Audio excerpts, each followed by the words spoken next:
She said, remember the blind lady, the lady with macular degeneration that got healed last night? I said, yeah. She said, that's my cousin. Now, and she said, you have to realize how great of a miracle it was that the miracle happened.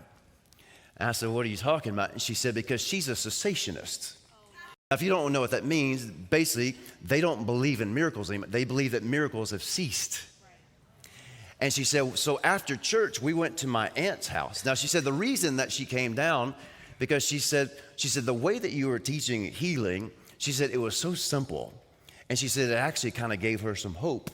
And that's why she came up. She said, but we all went to my aunt's house last night for dinner after church. And she said the topic of conversation around the table was this: how did that happen? How did that happen? In that same service, there was a guy that he stood up, and he had been dealing with these tremors. He had some physical issues going on. He was in his mid-40s. And, he stood up, he walked up, and he's barely getting along. I'm having to hold him to keep him steady from falling over. We've got this on video.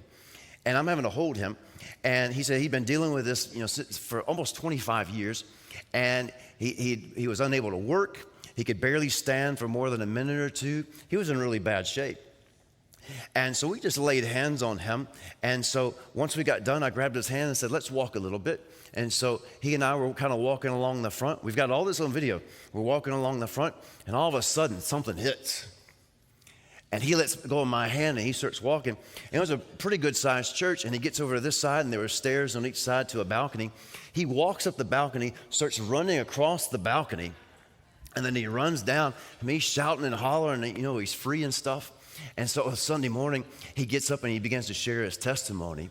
And he said he was so excited because he was able to stand up and worship that morning for the first time in over 20 years.